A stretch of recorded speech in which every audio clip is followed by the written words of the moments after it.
같이 함께 읽겠습니다. 그들이 아침에 지나갈 때에 무화과 나무가 뿌리째 마른 것을 보고 베드로가 생각이 나서 여짜오되 랍비여 보소서 저주하신 무화과 나무가 말랐나이다. 예수께서 그들에게 대답하여 이르시되 하나님을 믿으라. 내가 진실로 너희에게 이르노니 누구든지 이 산들어 들리어 바다에 던지리라 하며 그 말하는 것이 이루어질 줄 믿고 마음에 의심하지 아니하면 그대로 되리라. 그러므로 내가 너희에게 말하노니 무엇이든지 기도하고 구하는 것은 받은 줄로 믿으라. 그리하면 너희에게 그대로 되리라. 서서 기도할 때 아무에게나 혐의가 있거든 용서하라. 그리하여야 하늘에 계신 너희 아버지께서도 너희 허물을 사하여 주시리라 하시니라. 그들이 다시 예루살렘에 들어가니라. 예수께서 성전에서 거니실 때에 대제사장들과 서기관들과 장로들이 나와 이르되 무슨 권위로 이런 일을 하느냐? 누가 이런 일 할 권위를 주었느냐? 예수께서 이르시되 나도 한 말을 너희에게 물으리라. 대답하라. 그리하면 나도 무슨 권위로 이런 일을 하는지 이르리라. 요한의 세례가 하늘로부터냐 사람으로부터냐? 내게 대답하라. 그들이 서로 의논하여 이르되 만일 하늘로부터라 하면 어찌하여 그를 믿지 아니하였느냐 할 것이니 그러면 사람으로부터라 할까 하였으나 모든 사람이 요한을 참 선지자로 여김으로 그들이 백성을 두려워하는지라. 이에 예수께 대답하여 이르되 우리가 알지 못하노라 하니 예수께서도 이르시되 나도 무슨 권위로 이런 일을 하는지 너희에게 이르지 아니하리라 하시니라. 아멘. 오늘도 하나님의 은혜가 여러분의 삶에 가득하기를 바랍니다. 여러분들이 오늘도 주님의 능력을 경험하고 여러분들이 하나님을 향하여 믿음으로 기도하여 응답의 역사를 경험하는 복된 날 되기를 주님의 이름으로 축복합니다. 우리가 만약에 어떤 사람이 집을 지었습니다. 집을 지어서 아주 아름답게 자기가 살려고 집을 지었는데 당장에 들어갈 수가 없어서 누군가에게 그 집을 맡겨 놓았다고 생각해 보십시다. 그러면 이제 그 집을 새 집에 들어가 있는 잠시 임시로 맡아 있는 사람이 그 새 집을 들어가서 그곳에서 정말로 그 모든 물건들을 가만히 내버려 두고 그냥 살면 좋은데 그곳에 친구들을 부르고 사람들을 부르고 그곳에서 노름도 하고 술도 마시고 난장판을 부린다면 어떻게 될까요? 주인이 만약에 그것을 알았다면 당장에 쫓아내지 않겠습니까? 이것과 마찬가지로 하나님께서 이 땅에 하나님의 집, 하나님의 거처를 두셨습니다. 성전이라는 아름다운 거처를 두셨죠. 그리고는 그 거처의 성전을 통해서 하나님께서 성도들이 와서 그곳에서 기도하면 들으시겠다고 말씀하여 주셨습니다. 한마디로 성전은 하나님 앞에 기도하는 기도의 집이라고 예수님께서 말씀하셨죠. 그런데 이스라엘 사람들이 그 성전에서 하나님 앞에 제사를 지내겠다라는 그러한 핑계가 있었지만 실제로는 다른 목적이 더 있었죠.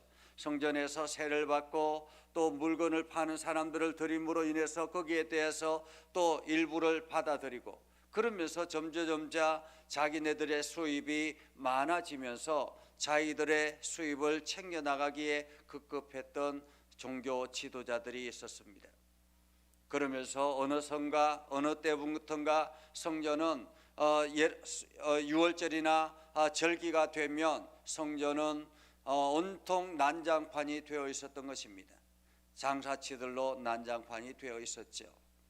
그래서 여기저기서 시끌벅적하는 소리, 그리고 다투는 소리, 이러한 물건 파는 소리, 이러한 다양한 소리들로 성전은 가득해 있었습니다. 언제부턴가 기도의 소리는 사라져 버렸고 오로지 그냥 형식적인 제사를 드리기 위해서, 제사를 지내기 위해서 그 성전에 와서 사람들이 파는 그 물건을 사가지고 그냥 쉽게 하나님 앞에 제사를 드리는 유대인들의 모습을 보게 되었죠. 이 광경을 목격한 예수님은 어떻습니까? 참으로 속상했겠지요. 얼마나 마음 아팠겠습니까? 예수님은 하나님의 아들입니다. 하나님께서 이 땅을 창조하실 때 함께 하셨던 아들입니다. 그 아들이 하늘에서 이제 이 땅을 위해서 오셨는데, 이 땅의 영혼들을 위해서 오셨는데, 정작 그 구원받아야 될 영혼들이 성전 하나님의 집에서 온통 난장판을 치고 있는 것을 보면서 얼마나 속상했을까요? 그래서 예수님께서 성전을 돌아다니면서 물건 파는 사람들의 상을 뒤엎었다라고 성경은 말합니다. 자, 그렇게 한바탕 난리를 부렸습니다. 성전은 순식간에 혼란으로 가득 차게 됐지요. 예수님이 느닷없이 나타나서 여기저기 막 상을 뒤엎고 의자를 뒤엎고 하니까 성전은 난장판이 된 것입니다. 그리고 난 다음에 예수님이 베다니 집으로 가셨죠. 그리고 하룻밤을 묵고 난 다음에 다음 날 와서 다음 날 예루살렘을 향해서 가는 길에 보니까 무화과 나무가 있었어요. 마침 예수님께서 시장에서 그 무화과 나무 열매를 한번 따 먹을까라고 생각했습니다. 물론 그때는 열매를 추수할 때가 아니었습니다. 예수님이 추수된 열매, 아주 잘 익은 무화과를 기대했던 것이 아니라 그냥 시장에 있기 때문에 이제 갓 열매 맺는 그런 아주 조그만 열매 씨라도 먹고자 해서 들어가 보았더니 잎만 무성하고 열매는 없었던 것입니다. 마치 지금 이스라엘의 한 모습과 동일하더라라는 거죠. 그래서 예수님께서 무심코 지나가면서 말씀하십니다. 네가 이제부터는 사람들에게 열매를 맺지 못할 것이다. 그리고 예수님께서 지나가셨습니다. 또 다음 날이 되었습니다. 아침 일찍이 아침에 그곳을 마침 지나갈 때가 되었습니다. 보니까 무화과 나무가 뿌리채 말라 있었습니다. 불과 어제까지만 해도 엄청나게 그 잎이 무성했던 무화과 나무인데 하루 만에 완전히 말라 죽었던 것입니다. 우리가 농약을 쳐도 그렇게 쉽게 말라 죽지는 않죠. 시름시름 앓다가 죽는데 말 한마디 하고 난 다음에 그 다음 날이 왔는데 완전히 말라 있었던 것입니다. 그래서 베드로가 어제 예수님께서 말씀하신 생각이 나서 랍비여 보소서, 저주하신 무화과 나무가 말랐습니다. 이 말은 무슨 뜻입니까? 당신의 그 저주가 그대로 실천되었습니다. 당신의 그 저주가 그대로 이루어졌습니다 라는 말이죠. 그러자 예수님께서 그들에게 이렇게 말씀하십니다. 하나님을 믿으라. 하나님을 믿으라. 그리고 난 다음에 또 이렇게 말씀하십니다.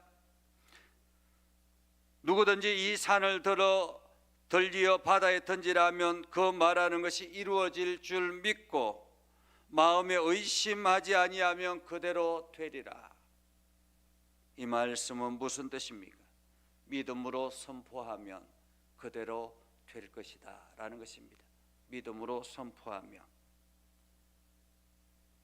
하나님을 믿고 그 믿음으로 선포하면 그대로 이루어질 것이다 라는 것입니다.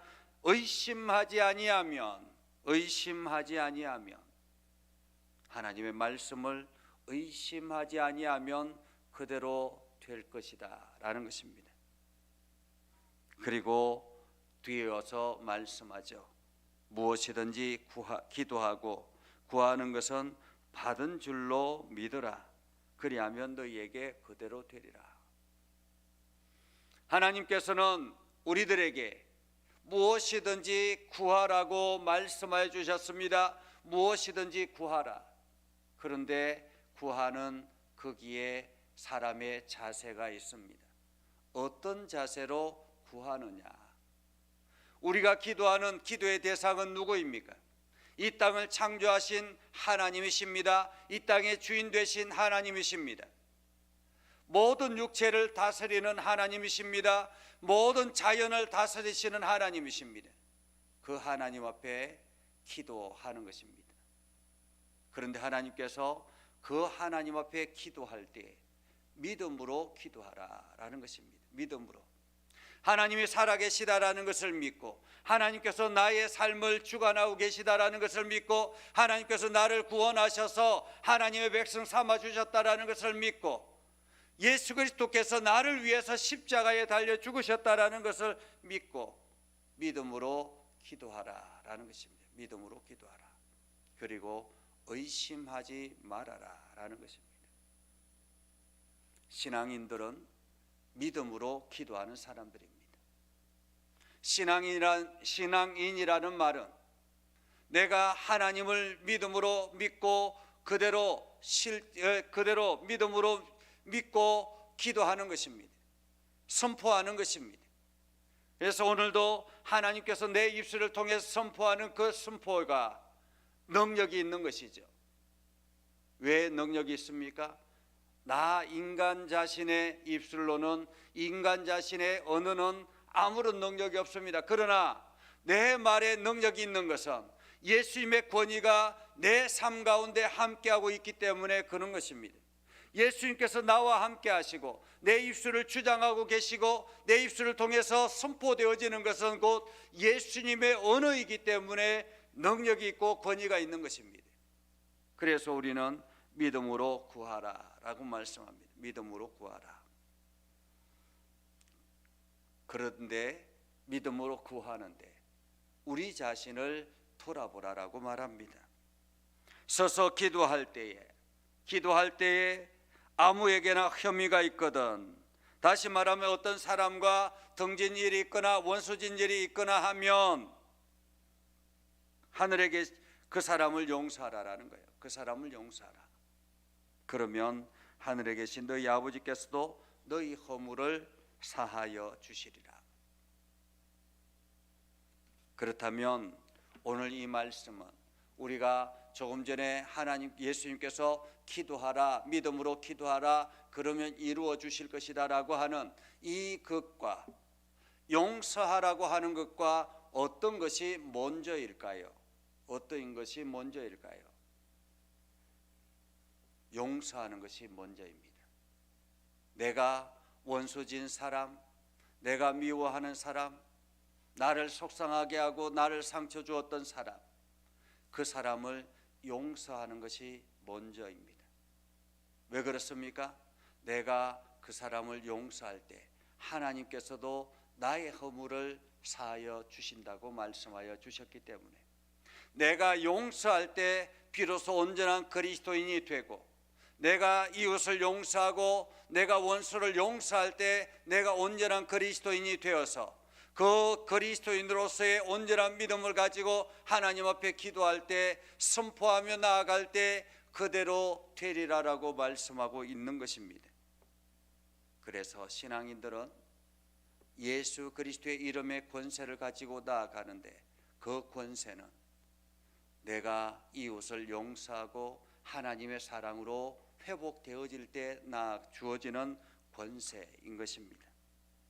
자, 그렇게 해서 예수님께서 말씀하시고 난 다음에 예루살렘 안으로 들어가셨습니다. 성전 안에 들어가시니 사람들이, 대제사장들과 서기관들과 장로들이 예수님을 찾아 나왔습니다. 참으로 예수님도 담대하죠. 어제 그 성전에 들어가서 온통 난장판을 부렸는데 지금 다시 그 예루살렘 성 안으로 들어간 것입니다. 잡혀서 무슨 봉변을 당할지 모르는데 말입니다. 그럼에도 예수님께서 예루살렘 성 안으로 들어가셨습니다. 들어가셔서 대제사장들과 서기관들과 장로들이 예수님을 마치 기다리기나 했던 것처럼 나와서 이야기합니다. 당신 무슨 권위로 이런 일을 하느냐? 당신 무슨 권위로?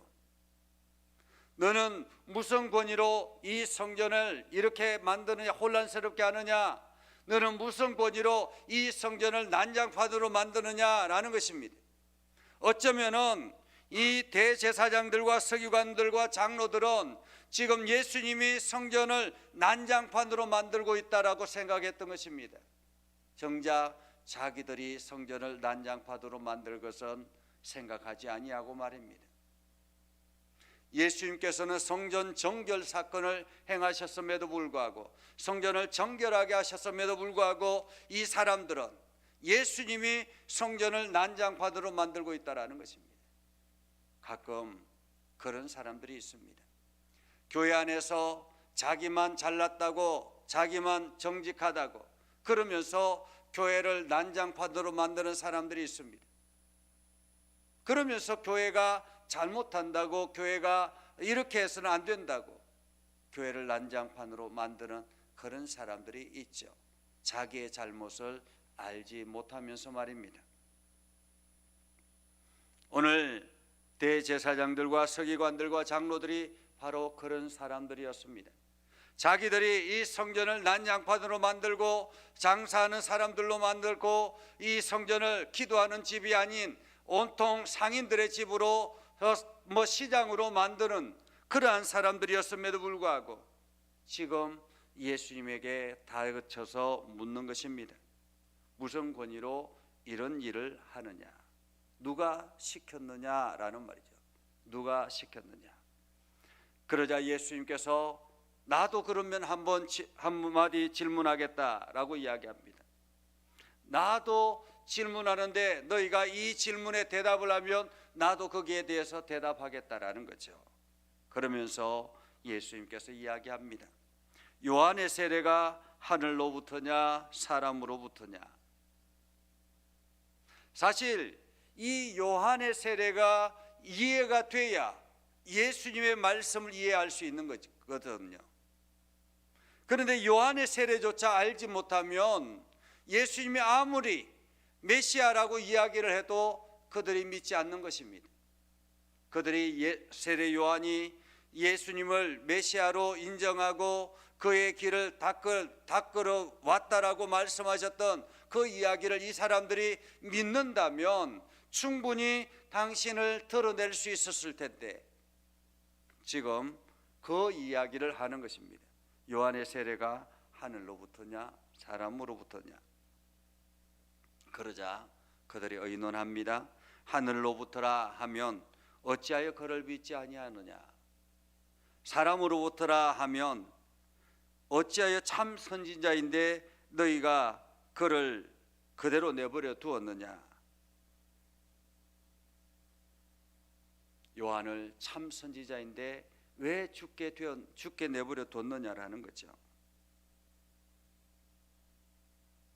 어떻게 이렇게도 대답할 수 없고 저렇게도 대답할 수가 없습니다.